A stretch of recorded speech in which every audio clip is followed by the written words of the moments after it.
Pendidikan di pondok itu sebenarnya bukan karena dari ilmu agama. Nah, sebenarnya meluas ilmu umum itu sehingga tidak cenderung ke agama terus gitu ya. gitu. Pesantren di Jawa Timur itu sebenarnya banyak itu, ribuan pesantren. Terbanyak ya Mas ya? Terbanyak. Kalau sekarang seperti internet sudah masuk. Sudah masuk. Di setiap daerah terpencil ya? Sudah masuk, ya sudah berkembang dengan apa yang diharapkan gubernur, ya alhamdulillah. Jadi kalau di beberapa tempat di daerah saya itu, khususnya di pedalaman, itu kalau saya kartu ini tidak bisa. Harus kartu tertentu. Harus kartu ini. Yang punya sinyal kuat itu ya. Sekarang ini kalau seumpamanya bukan pondok itu penitipan, bukan. Pondok itu ya mencari ilmu. Nah ini opini lagi nih. Iya, mencari ilmu. Opini lagi. Iya. Tapi nyatanya pesantren seperti yang dikatakan sama Mas Sobirin kan ada di berbagai pelosok. Ya. Kalau digitalisasi mungkin mereka masuk. Nah bagaimana nih infrastruktur untuk pesantren di wilayah pelosok ini, apakah sudah ada sentuhan dari pemerintah? Innallaha ma'as-sabirin. Jadi sampean bareng sama orang-orang yang sabar. Jadi sampean dari tadi itu nih sabar terus. Saya ngomongin sabar nungguin. Iya.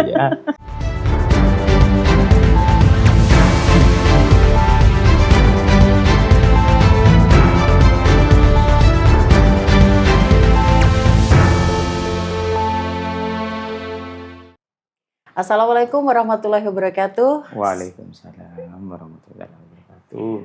Selamat datang di ABTVN Podcast, bukan sekedar bicara, lebih dekat, lebih paham. Dan untuk episode kali ini kita mau ngobrolin soal langkah konkret pemerintah dalam memperkuat transformasi pesantren di Provinsi Jawa Timur. Tentunya untuk ngobrolin hal ini, di sini aku nggak sendiri. Sudah bersama dengan anggota Komisi D DPRD Provinsi Jawa Timur dari Jatim 14 Madura Raya, beliau dari fraksi Golkar. Kita sapa dulu. Assalamualaikum Mas Sobirin. Bagaimana kabarnya hari ini? Alhamdulillah. Iya. Mas Sobirin, kegiatan selain sebagai legislatif, hari-hariannya? Saya sebelum legislatif ya, sebenarnya saya aktifnya itu di pondok. Di pondok, wah sesuai ya sama pembahasan kita hari ini ya.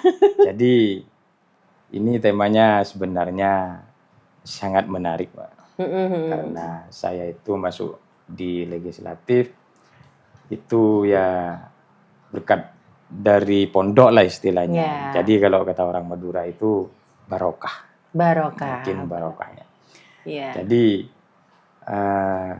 melihat pendidikan di pondok itu sebenarnya bukan karena dari ilmu agama.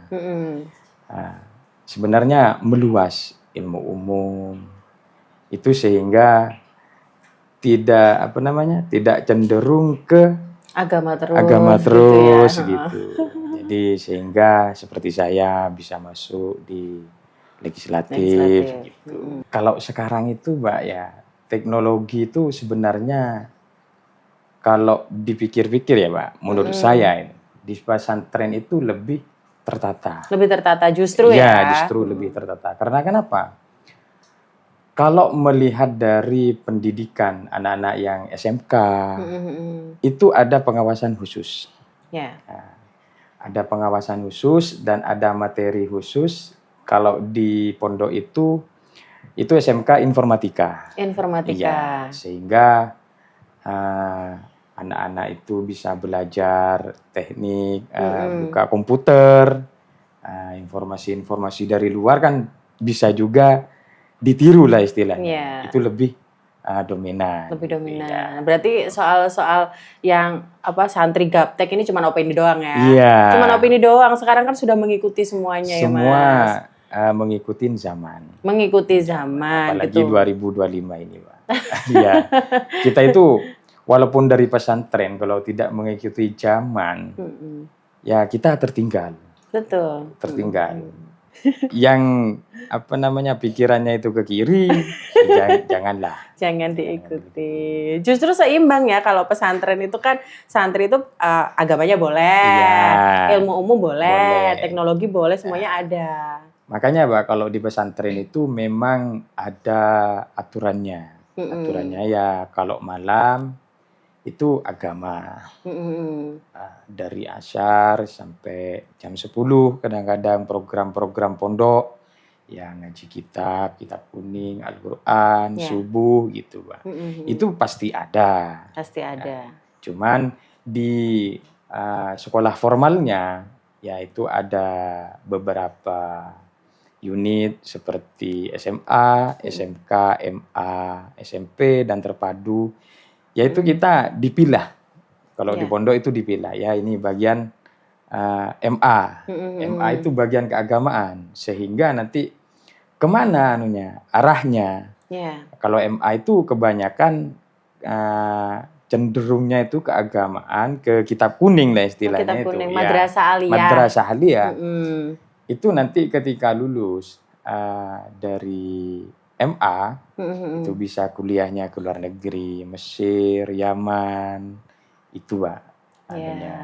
Kalau boleh tahu ini dari pesantren mana, Mas Sobirin? Kalau saya dari pesantren Madura Nasahatul Thulab. Nasahatul Thulab. Oh iya, ini barangkali yang nonton itu, gitu ya. Aduh, ternyata Mas Sobirin yang biasanya di pesantren itu sekarang jadi dewan gitu. Ini salah satu pendorong juga ya teman-teman pesantren. Ya sebenarnya kalau diukur dari dari partai lah istilahnya. Kenapa kok partai saya kuning? Saya itu berangkatnya dari pesantren. Ya memang takdirnya lah. Menurut saya kan memang takdir. Sehingga pada waktu itu saya sebenarnya untuk dunia politik belum tertarik. Karena memang dari awal saya lebih fokus cenderung ke pondok. Sehingga belum memikirkan berpolitikan. Karena kenapa? Menurut saya mindsetnya, saya ini kan ribet. Ngurusin daerah, ngurusin dapil. Karena kita harus bersinergi, berinteraksi dengan masyarakat, lebih-lebih masyarakat Madura. Karena ya saya berangkatnya dari orang tani, harus berangkatnya dari orang tani untuk orang tani juga.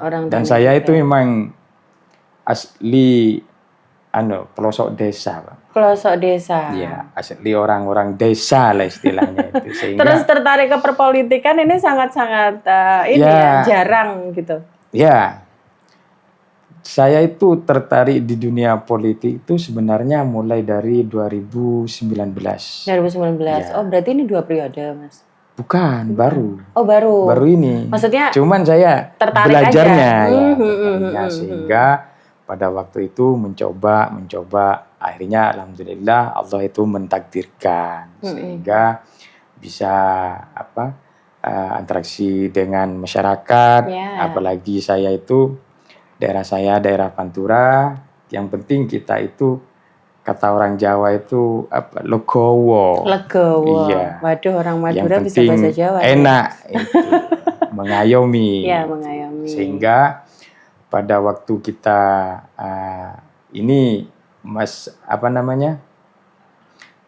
pada waktu pemilihan kita itu kan bukannya cuman sekedar baik pada waktu itu kan? Harus berkelanjutan dong. Berkelanjutan, sehingga di bawah itu saya tahu permasalahan di bawah, apalagi di daerah saya. Oke. Kalau di ABTVN Podcast ini kan juga pernah nih ngobrol sama salah satu dewan dari Madura, kayaknya muda-muda gitu ya. Muda-muda. Ini juga. Saya itu mungkin dewan paling muda nomor 2 atau nomor 3 gitu. Sebenarnya ada yang lebih muda. Ada yang lebih muda lagi. Teman saya dari Banyuwangi. Sekarang masih proses masih kuliah. Masih kuliah, oke. Mas Sobirin, kita mau lanjut nih dengan apa yang akan kita bahas hari ini kan soal transformasi pesantren. Kenapa sih akhirnya transformasi pesantren ini benar-benar harus dibahas menurut Mas Sobirin? Ya, kalau menurut saya itu ya pesantren di Jawa Timur itu sebenarnya banyak itu. Ribuan pesantren. Terbanyak ya Mas ya? Terbanyak itu. Sehingga kita harus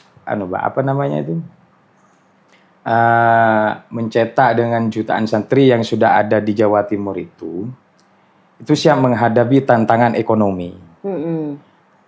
Yang dimaksud dengan tantangan itu ekonomi dan teknologi itu sosialnya, transportasi pesantren menjadi penting itu Pak, agar lembaga-lembaga ini tetap relevan. Gitu, Pak. Sehingga ya kata saya tadi, bukannya pesantren itu lebih cenderung ke agamaan begitu.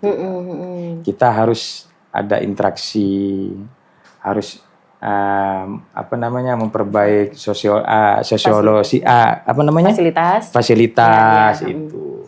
Sosialnya gitu. Kadang-kadang kan orang itu santri itu kan ketika nyantri itu lebih ya gini samatan wato'atan, bukan gitulah. Kita harus tahu seperti sekarang lah. Saya ini kan sebenarnya kuliahnya dulu ya di pondok juga, Pak. Di pondok juga? Iya. Waduh, ini dari SMA sampai kuliah di pondok terus? Di pondok juga. Sehingga ya waktu itu kuliah 2010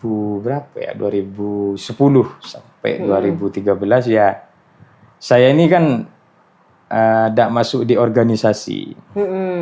Sehingga keadaan yang di bawah itu lebih paham gitu. Kalau organisasi itu kan kadang-kadang sibuk, Pak. Sibuk dia. Ya sama teman-teman ini. Ya, gitu. Kumpulan gitu ya. Saya itu kan realita.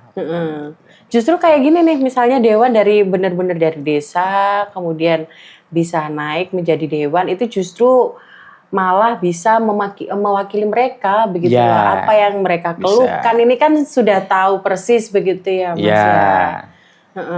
Jadi keluh kesahnya itu ya ngerti Mbak gitu.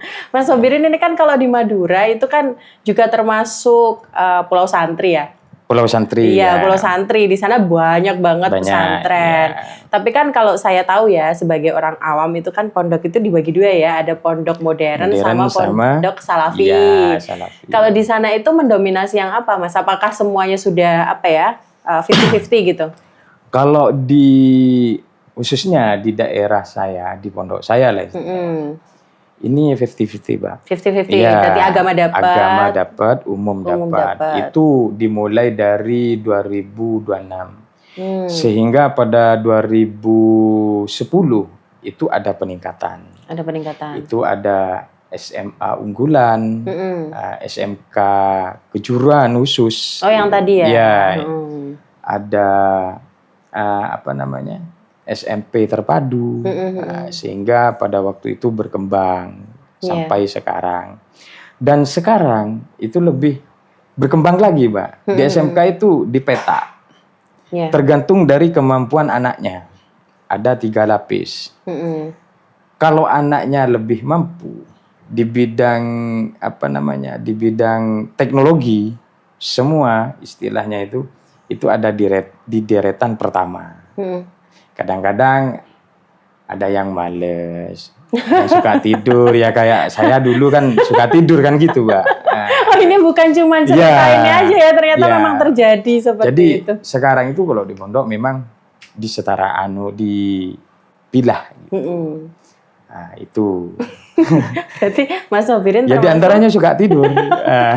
Ya memang kalau ini kegiatannya sangat full soalnya ya Mas full, ya. Iya. Jadi kayak dibiasakan berkegiatan 1 hari penuh ya, gitu. Tergantung dari IQ-nya. Kalau seumpamanya IQ-nya yang menengah, ya kayak saya mungkin gitu.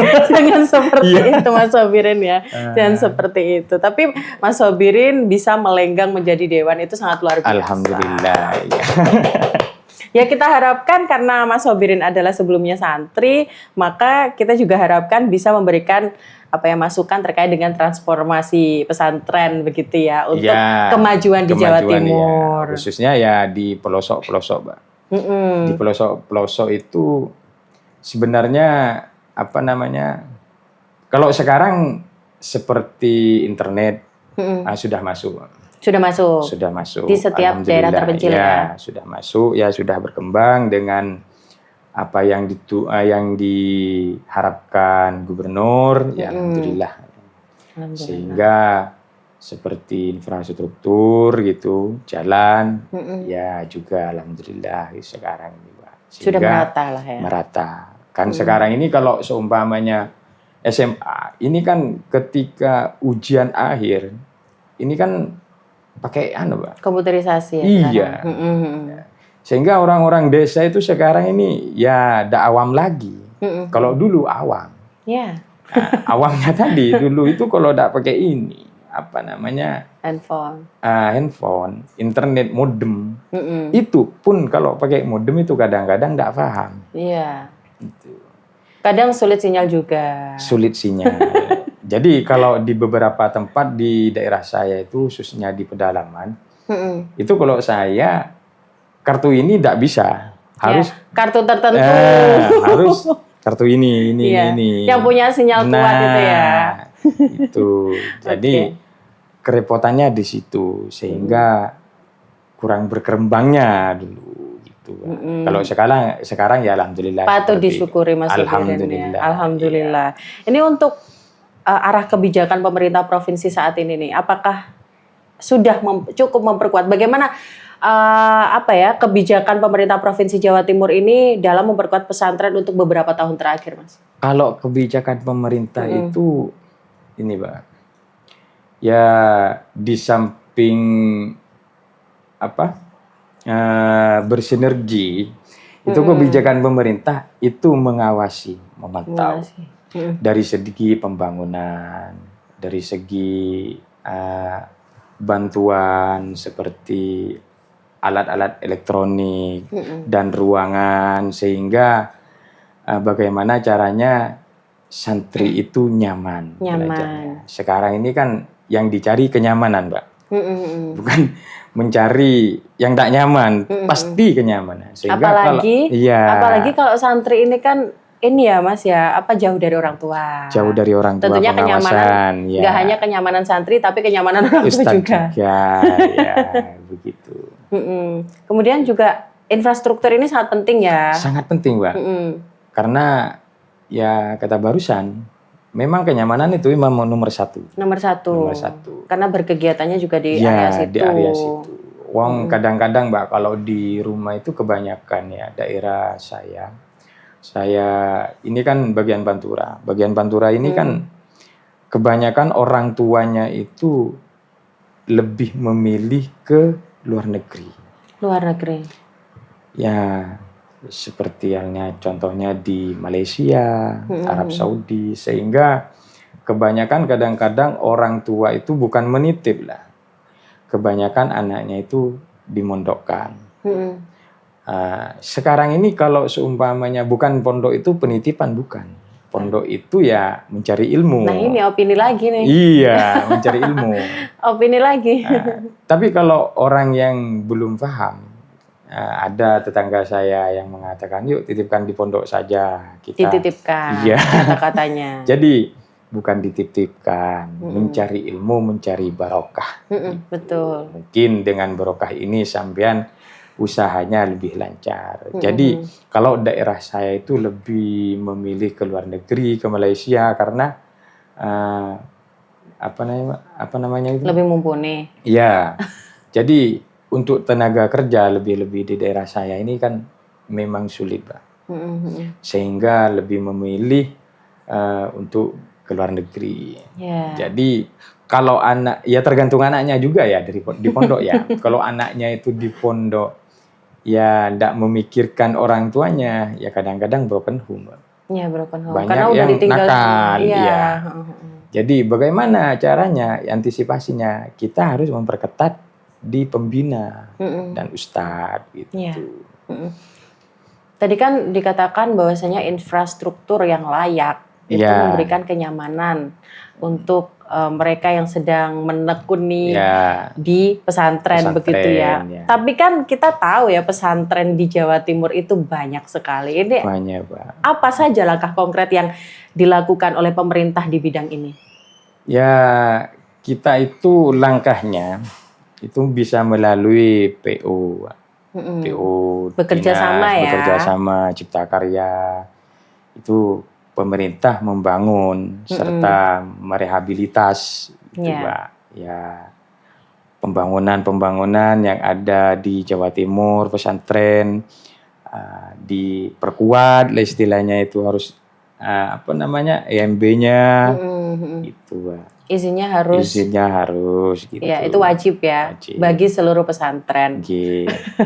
Oke, ini kan kita tahu pesantren itu tidak hanya di kota. Tidak hanya di perkotaan yang mungkin masih bisa kita kita datangi dengan sangat mudah. Tapi nyatanya pesantren seperti yang dikatakan sama Mas Sobirin kan ada di berbagai pelosok. Kalau digitalisasi mungkin mereka masuk. Nah, bagaimana nih infrastruktur untuk pesantren di wilayah pelosok ini, apakah sudah ada sentuhan dari pemerintah? Kalau sentuhan dari pemerintah ya ada, Mbak, sebagian itu. Ya kalau saya pribadi itu ya, pesantren di pelosok desa itu ya harus diprioritaskan. Dari infrastruktur. Jadi sehingga di sana itu capaian-capaian siswa atau santri orang tua itu lebih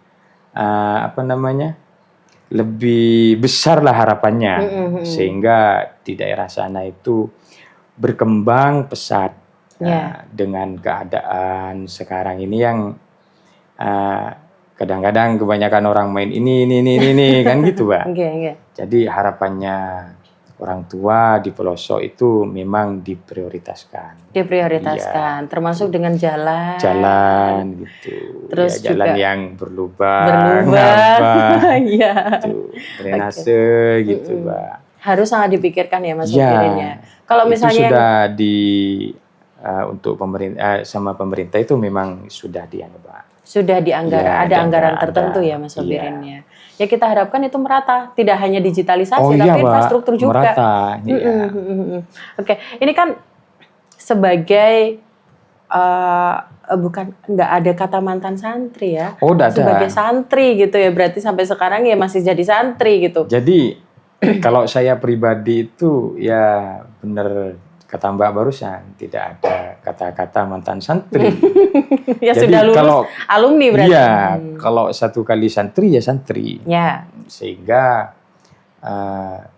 kiai saya itu mempunyai pedoman santri yang keluar dari sini itu tidak dilepas. Bukan alumni, tetap santri saya. Tetap santri. Sehingga kesantrinya itu ya tetap santri lah, bukan alumni. Sekali santri tetap santri. Lambat laun mungkin dari dari stakeholdernya saya dengan adanya saya sekarang bisa memberi manfaat tenaga kerja untuk santri jalan menuju ini. Itu kan bisa memberi informasi ke santri-santri yang sudah keluar dari sana. Gitu. Mas, ini kan pembicaraannya agak berat ya soal infrastruktur, digitalisasi, pesantren yang banyak sekali di Provinsi Jawa Timur. Monggo, ini sudah ada kopi buatan orang Kudus. Monggo, Pak. Ya, serius ini kopi buatan orang Kudus ya. Bismillah, monggo. Kalau saya nggak suka kopi, jadi kopinya itu kopi bening. Ini kopinya mantap. Mantap sekali ya. Mungkin karena mbaknya yang aneh. Waduh. Pertanyaan mbaknya ini. Jadi kalau melihat dari dari busananya Mbak, gitu santri banget. Santri banget. Ini saya sesuaikan, Mas. Sesuaikan. Karena memang hari ini kan mau ngomongin soal pesantren, jadi bagaimana look saya itu sedikit nyantri gitu kan ya, tertutup. Makanya saya itu udah pakai baju kuning. Oh gitu. Karena kalau pakai baju kuning takutnya Golkar. Partai banget. Iya. Partai sehingga banget. Saya pakai ini. Jas ya, lebih casual. Karena temanya gitu. Memang santri. Kalau santri itu kan biasanya ciri khasnya itu pakai sorban, pakai apa ini? Pakai peci. Pakai peci. Sebenarnya barusan itu saya mau pakai peci juga, tapi cuman kan tidak enak. Oh gitu. Takutnya pakai apa itu? Sorban. Ya. Sorban itu kiai ya kalau sorban ini. Makanya kalau santri milenial itu di mana kita berpijak kita harus menyesuaikan. Bukannya ya pakai peci, bolehlah ada apa-apa ya pakai sarung bukanlah. Iya, bukan lagi. Ya kayak penting, seperti saya harus menyesuaikan. Iya, yang penting kalau kata guru-guru itu kiai akhlak. Akhlak itu.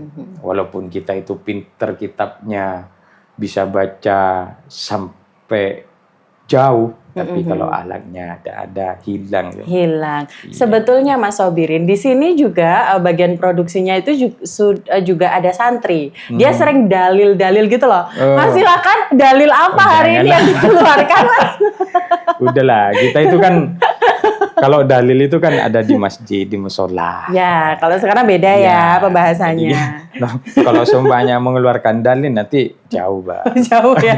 Jangan nanti pembahasannya lebih panjang lagi gitu ya. Harus ada anunya, Mbak. Harus pakai surban ini. Kan harus ada hadisnya. Oh gitu. Waduh, bicara hadis lagi ini panjang nih. Kayaknya durasi 30 menit kurang nih. Mic. Ya. Jadi kalau seumpamanya ada dalil ini ya harus pakai mic ya, bukan dewan. Oh, bukan dewan ya.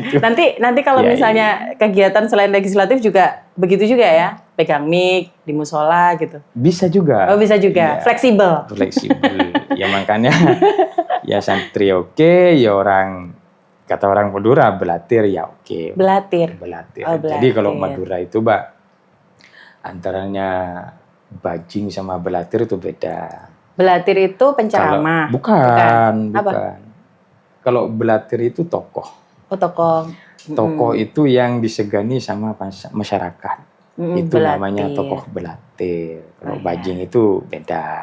Apa, Mas? Bajing. Kalau bajing itu memang orang yang pengalaman di luar gitu. Kalau tokoh itu tinggal ya diam, cuman merintah ini. Jangan ini. Oh gitu. iya. Tapi tokoh dan bajing itu lebih takdiman, sam'atan wa takdiman ke kiai ulama. Ini artinya apa? Itu bagus. Tawaddu. Oh, tawaddu lebih hormat ke kiai. Itu kelebihannya orang-orang di Madura, tokoh-tokoh itu lebih menghormati karena memang kalau kata orang dulu itu barokah sama apa ya? Kiai itu memang ada. Jadi kalau kata orang Madura itu Drekah itu durhaka. Oh, durhaka. Jadi kalau tidak tawaddu ke kiainya, ya kadang-kadang takutnya ya gitu. Ada drekah itu. Iya, takut kurang etika. Jadi takut kurang barokah ilmunya. Kurang barokah gitu. Jadi drekah ya, durhaka itu drekah. Drekah itu. Kalau kita lihat kan sekarang itu sebetulnya ya Mas Sobirin ya, daripada dulu itu orang-orang tua sekarang itu lebih sadar begini. Kayaknya anakku itu waktu SMP mending kita pondokan aja. Itu sebenarnya sudah banyak kesadaran orang-orang tua. Gimana menurutnya Mas Sobirin soal seperti ini? Ya kalau menurut saya itu, Bang. Sebenarnya ya tapi kalau di daerah pelosok desa ya, seperti itu pemikiran seperti itu memang ada, Pak. Ada. Iya. Justru di pelosok. Kadang-kadang bukan waktu SMP, bahkan waktu SD saja. SD. Kalau di daerah rumah saya itu SD mau dimasukkan pondok. Umum itu terjadi. Iya. Ponakan saya aja SD kelas 3 itu sudah dimondokkan, Mbak. Tapi dimondokkan di ya pelosok-pelosok. Maksudnya pondok-pondok kecil, khusus itu. Yang dekat rumah atau dekat rumah? Memang jangkauannya yang lebih dekat. Gitu. Ya itu SD. SD ya, iya. Luar biasa. Berarti di Madura itu masih sering banget nih orang tua Kalau masalah kepesantrenan di Madura itu memang kental, Pak. Kental banget. Iya, kental banget. Jadi, tapi kan kalau kadang-kadang orang yang bukan tidak sadar ya, belum minat, kadang-kadang di SMA, di SMP itu mau dimondokkan. Tapi kalau di daerah saya, kalau memang basisnya itu pesantren, yaitu mulai SD sudah, oh ini besok mau dimondokkan di mana, di ini. Sehingga itu orang tua bisa antisipasi dengan biaya, sehingga nanti pada waktu nyampe ke masanya untuk dimondokkan itu nggak bingung. Nggak bingung gitu. lagi. Tapi kalau di daerah saya itu ya beli sapi, Mbak, kadang-kadang. Kebanyakan beli sapi. Banyak sekali. Iya. Mas, ini sering nggak kunjungan kerja di luar daerah Dapil? Kalau di luar daerah Dapil, ya sering, Mbak. Sering ya? Ya. Justru saya ini, Dapil saya, Pak, saya ini kan 1 tahun. Ya. Saya kunjungan ke Dapil saya itu sebenarnya cuman 1 kali. Kalau di Komisi D. Komisi D. Tapi kalau kunjungan saya pribadi ke bawah, ya sering, Mbak. Sering. Karena saya setiap minggu itu kan pulang.